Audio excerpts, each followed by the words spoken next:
he'd just become a father. Okay, so Jason stayed behind because they give them that opportunity that if you're about to deploy and you're about to become a father, or you've just become a father, we'll give you maternity leave per se, and you could be with your baby for a few weeks so that you could, you know. So there were several of the young men that had that happen.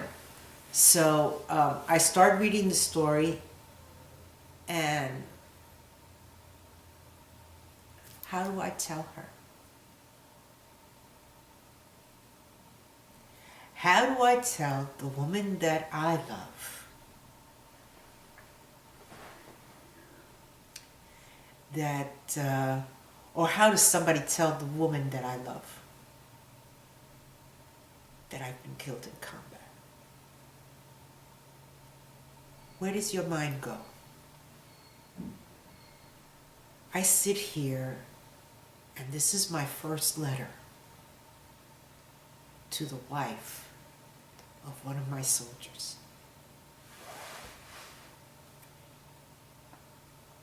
And I don't know how to tell her that he's died. I could only imagine how my wife would feel if somebody had to write that letter for me. And all the things that went through his mind.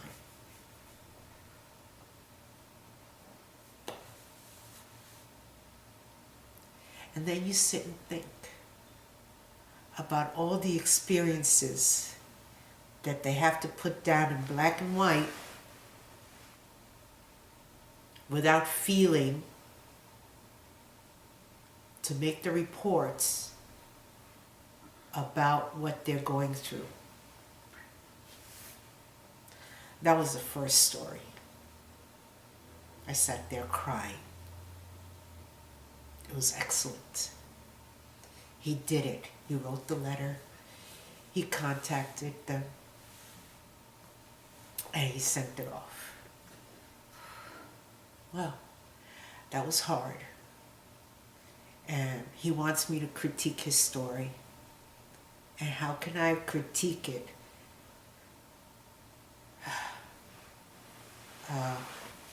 As an outsider, when I have been in his head.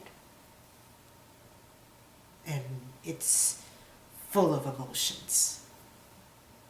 Beautifully done. I can't correct the grammar. I can't tell you jump from this to that, because it was the experience. And I felt it, every single word that I read. Beautifully written. I read the next story, not immediately, because I had to recuperate from that.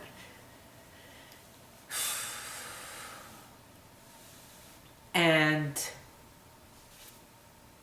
when you're in these small towns and you're an officer, you kind of have to deal with the officials of the town, and you have to develop trust and friendships and become acquainted with those that are involved in the town, so that they understand that you're there to protect them and help them. And so you start developing friendships and relationships, and you start recognizing, you start understanding the language, and you pick up on innuendos and this and that. And this time they're sent on a mission to help the convoy bring supplies. And okay, do it by plane. Why are you going to go by the ground? Do it by plane. But these specific supplies cannot be bought in by plane. And this particular road is the only road these supplies can be bought at.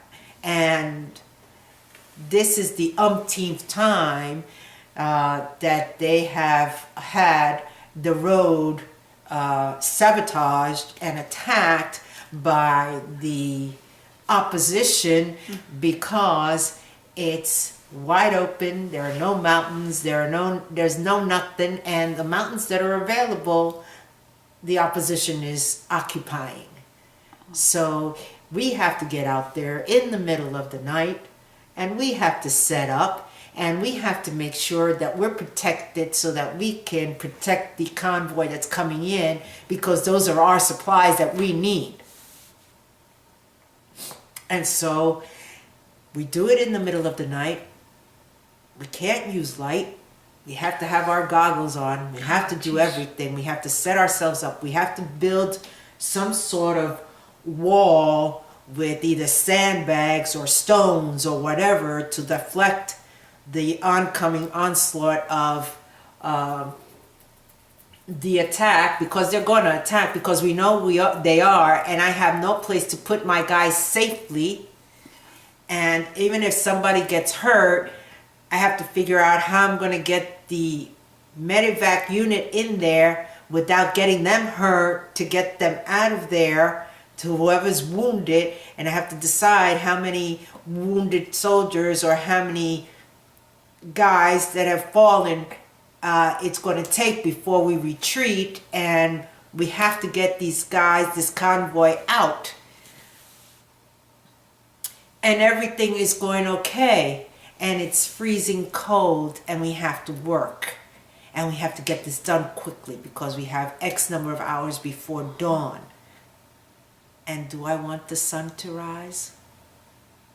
Knowing that as soon as first light hits, we're going to be attacked, because we have no cover from the mountain. Because no matter how much of a wall I set up, my guys have to lay down, and they're just targets to be picked at. And you know, no matter how we do it so that we could protect ourselves, okay, first light comes and the shooting starts.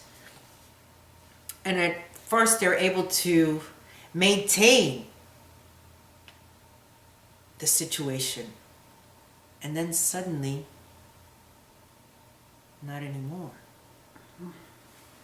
Somebody says there's somebody that's giving oppositions. Somebody's betrayed us. There's a spy in the village who's telling them exactly what we're doing and where we are. And as the officer in charge, you have to make a decision. All right, well, okay, are you sure it's from the village? Yeah, it's from the village. Do you know where he's at? Pretty much. I think this is the guy. All right, well, let's keep an eye on him, and let's maneuver here. And if you notice that as we maneuver, he again communicates, then he's our guy. Okay? Okay. He's the guy. He's somebody we all know. And he's being an SOB because he's betraying us, telling the enemy where we are. So now we know who it is. And we're definitely, I got him in range, said the sniper. What do you want me to do, sir? Do you want me to take him down? At that point, you have to make a decision of taking someone's life. Sir, what's your answer?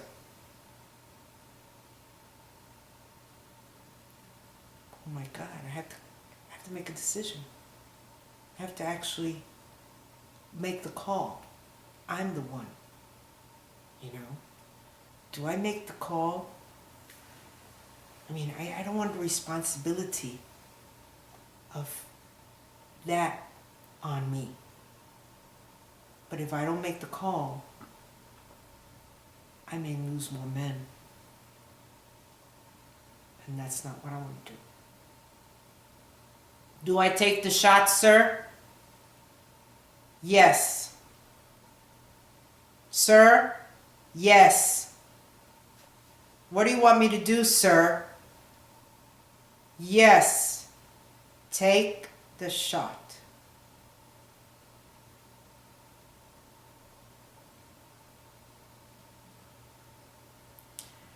They maneuver themselves again. The shooting stops. They lose their momentum. The opposition loses their momentum because now they don't know, because all of a sudden the person that was communicating is no longer telling them where these guys are moving, even though it's daylight and we can actually see them, but we can't take the pop shots anymore because we're not sure how they're going to, you know, and the convoy makes it in. The most dangerous mission of his company, throughout their entire time there. He was able to save more lives than were destroyed or wounded, because the medevac came in, took out a soldier that had been wounded, and one of the medics got wounded helping that soldier because they were taking pop. So, you know, yeah, I saved the lives. You know, there were limited wounded, so we're okay. Let's recuperate from that.